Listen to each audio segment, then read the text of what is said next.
మెదక్ ఎంపీగా తన గెలుపు కృషి చేసిన బీజేపీ కార్యకర్తలకు మెదక్ ఎంపీ రఘునందన్ రావు కృతజ్ఞతలు తెలిపారు. తెలంగాణ గొంతును పార్లమెంట్లో వినిపిస్తానని అన్నారు. 22 రాష్ట్రాల్లో ఎన్డీఏ కూటమి అధికారంలో ఉందని తెలిపారు. మెదక్ ఎంపీ రఘునందన్ రావుకు మాజీ మంత్రి ఎమ్మెల్యే హరీష్ రావు శుభాకాంక్షలు తెలిపారు. సిద్దిపేట సర్వేశ్వర ఆలయంలో అమర్నాథ్ అన్నదాన సేవా సంస్థ ఆధ్వర్యంలో నిర్వహించిన శివపార్వతుల కళ్యాణ మహోత్సవంలో మెదక్ ఎంపీ రఘునందన్ రావు, మాజీ మంత్రి ఎమ్మెల్యే హరీష్ రావు పాల్గొన్నారు. అనంతరం అమర్నాథ్ అన్నదాన సేవా సంస్థ ఆధ్వర్యంలో అమర్నాథ్ యాత్రికుల అన్నప్రసాదం వాహనాలను మెదక్ ఎంపీ రఘునందన్ రావు, మాజీ మంత్రి ఎమ్మెల్యే హరీష్ రావు జెండా ఊపి ప్రారంభించారు.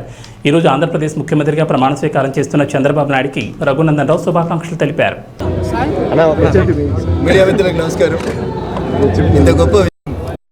పార్లమెంట్ సభ్యునిగా గెలవడానికి సహకరించినటువంటి సిద్దిపేట నియోజకవర్గ ప్రజలకి, ఓటర్ మహాశయులందరికీ కూడా శిరస్సు వంచి ప్రణామాలు తెలియజేస్తా ఉన్నారు.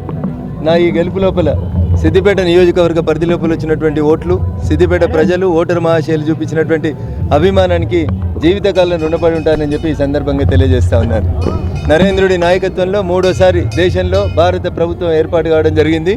త్వరలోనే మేమందరం కూడా పార్లమెంట్ సభ్యులుగా ప్రమాణ స్వీకారం చేస్తాం.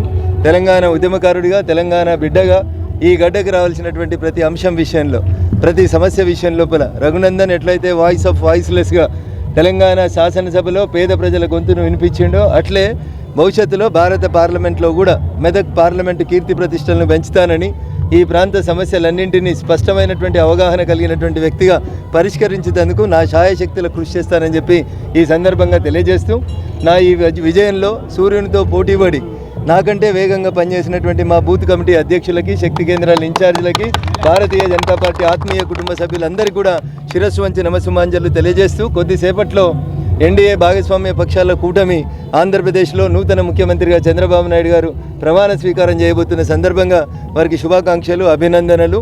ఇంతింతాయి వటుడింతాయి అన్నట్టు ఎన్డీఏ ఈరోజు దేశంలో 22 రాష్ట్రాల్లో ఎన్డీఏ ముఖ్యమంత్రుల్ని ఎదిగేటువంటి రీతి లోపల ప్రజలు ఆశీర్వచనం ఇచ్చిరంటే ప్రజల తీర్పును మీరు అందరూ కూడా అర్థం చేసుకోవాలి, స్వాగతించాలి.